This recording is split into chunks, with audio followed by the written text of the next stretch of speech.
Bienvenidos a Voces que Construyen, un podcast donde escucharemos historias de esperanza y valentía en medio del conflicto armado. El día de hoy tenemos dos grandes invitados, David, que es un joven que se desmovilizó, y Santiago, que es un docente que acompañó a David en su proceso educativo después de la desmovilización. Quien les habla, Angie Soto, y mi compañero, Sebastián Hidalgo. Muchísimas gracias a David y a Santiago por permitirnos este espacio y por darnos la oportunidad de poder escuchar sus historias y experiencias. Bueno, muchas Angie, gracias. Angie y Sebastián, muchas gracias por esta invitación y qué chévere que hagan este tipo de, de dejarnos expresar. Creo que es importante también hacer eso. Sí, Nuevamente, un gracias a cordial saludo a ustedes. todos. Muchas gracias por la invitación. Nuevamente, muchas gracias a ustedes. Y bueno, vamos a empezar un poquito con la historia de David. Por favor, David, cuéntanos un poquito cómo fue tu experiencia, qué pasó, o sea, cómo llegaste a ese lugar. Pues Angie, es una historia bastante larga, pero bueno. Tenía apenas como 10 años aproximadamente, me acuerdo. Y lo que me acuerdo de ese día fue que estábamos jugando fútbol en una vereda con unos amigos. Entonces, pues, de la nada llegaron unos hombres armados con unas caras bastante serias, que la verdad a mis amigos y a mí pues nos asustaron mucho. Entonces, pues, me acuerdo ese día que entre el miedo, la confusión, pues recuerdo solamente que ese día estábamos jugando con un balón que me regaló mamá, con el que siempre jugábamos en esa vereda y nunca había pasado nada. Y pues lo último pues fue eso, como la última imagen que tengo de ese día fue como ver el balón allá tirado y no poder hacer nada, o sea, prácticamente nos secuestraron. Bueno, David, queremos que nos comentes un poco cómo era la vida allá, cómo era el trato y demás. ¿Podrías comentarnos un poquito de eso, por favor? Sí, Sebastián, pues prácticamente allá se pierde la niñez, esos derechos de ser feliz, de ser niño, prácticamente. Uno deja de ser niño para convertirse prácticamente en una máquina de guerra. Cuando llegamos allá, pues fue un entrenamiento muy duro, muy rudo, físico, psicológico. Nos enseñaron a disparar, nos entregaron un fusil y ya, prácticamente fue eso.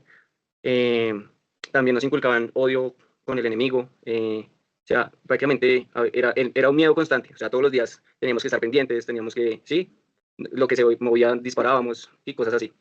Y también habían unas reglas muy estrictas y los castigos que se daban allá eran muy complicados porque, pues, ustedes se preguntarán por qué no pude escaparme antes o sí, mucha gente se pregunta eso en el día a día de las personas que están allá y es que es muy complicado, es muy difícil escaparse allá y además peligroso porque cuando uno se escapa, prácticamente lo buscan y lo buscan y lo buscan hasta que lo encuentran y lo castigan o prácticamente le quitan a uno la vida.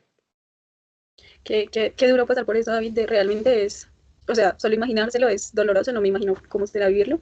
Y bueno, David, pero yo tengo la duda y es qué te llevó a desmovilizarte, o sea, qué te hizo caer en cuenta o querer seguir otro camino, pues. Pues Angie, la verdad, me empecé a cuestionar muchas cosas que pasaban allá. Entonces veía como otros jóvenes, como yo, como que no teníamos un futuro, ¿sabes? Entonces, pues me imaginaba y me soñaba con una vida muy diferente, ¿sí? Con estudiar, con tener amigos de mi edad, de salir, poder salir a una fiesta, sí, compartir cosas que comúnmente en la ciudad, pues, los jóvenes hacen. Entonces, un día, durante un operativo, vi a una señora llorando porque habíamos dañado su casa, porque habíamos cometido pues, actos atroces con su familia. Y pues esa imagen se me quedó como muy grabada, muy presente y no pude dormir esa noche. O sea, prácticamente como que fue algo muy duro y sí, muy duro para vivir, para un niño vivir eso es complejo. Entonces, ese día me hizo pensar en mi mamá, en cómo se sintió ella cuando me desaparecí prácticamente a los 10 años, si estaba sufriendo, ¿sí? Entonces, ese día decidí que no quería seguir así y tomé la decisión de entregarme a las autoridades y pues buscar otro futuro para mi vida. Bueno, Angie, y para nuestros oyentes y para nosotros nos gustaría saber cómo estos jóvenes, así como David, estos jóvenes podrían contactarse con alguien, a dónde tienen que dirigirse, como para pedir esta ayuda, para salir y vincularse a la sociedad, por decirlo así. Sería bueno hablar un poco de eso, ¿verdad? Sí, claro que sí, es importante pues aclararlo un poquito. Perdón, me tomo este espacio, es porque quizás muchos jóvenes desconocen esto y no saben cómo hacerlo y les da miedo cómo hacerlo. La forma más, pues la más común es que se acerquen a las autoridades militares. Yo sé que es muy difícil estando allí adentro, pero si ustedes dicen yo me quiero desmovilizar, probablemente ellos van a seguir el procedimiento que debe tener, o sea, que se debe con ustedes. O sea, ellos los van a llevar a un lugar que se llama Grupo de Atención Humanitaria a la desmovilización.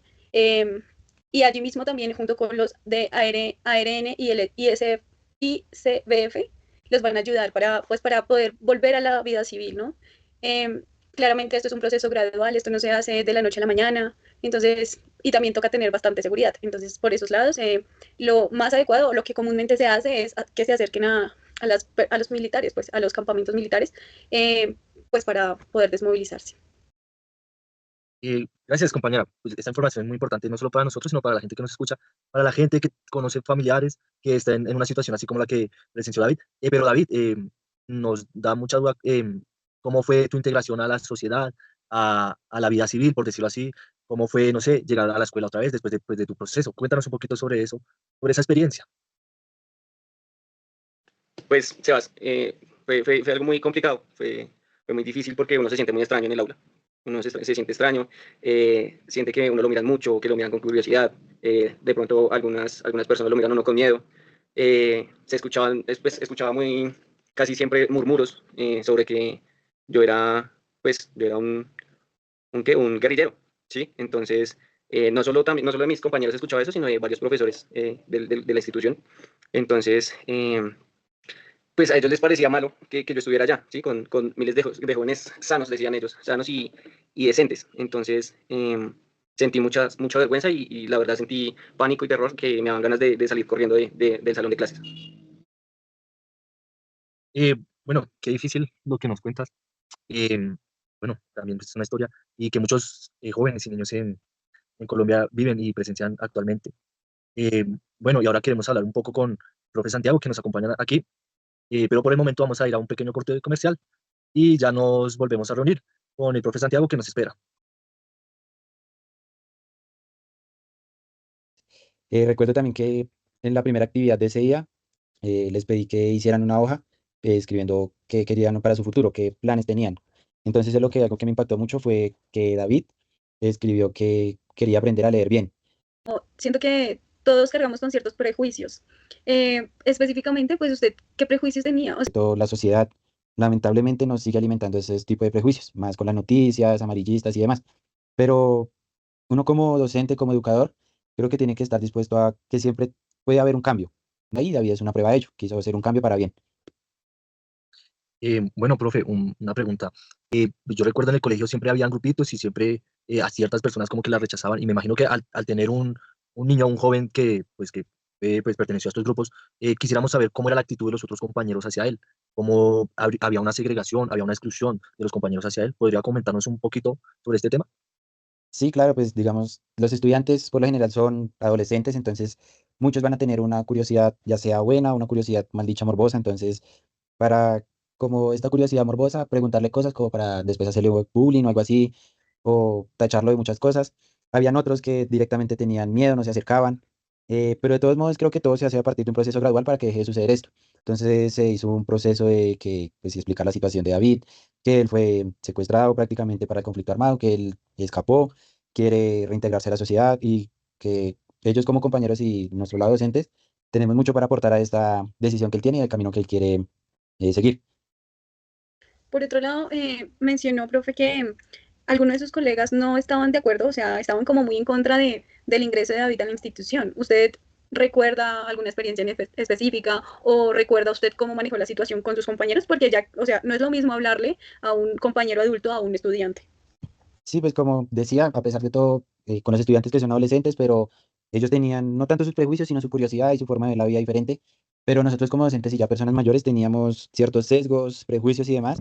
Entonces había muchos colegas, muchos profesores que decían directamente que tenían miedo, que no querían tener una persona como esta, así tal cual, aunque pues, es muy excluyente el término en el que lo mencionan, que por el lugar donde viene o las experiencias que tuvo, ya que mencionaban que podría ser violento, que por sus experiencias podía tener episodios de peleas muy frecuentes.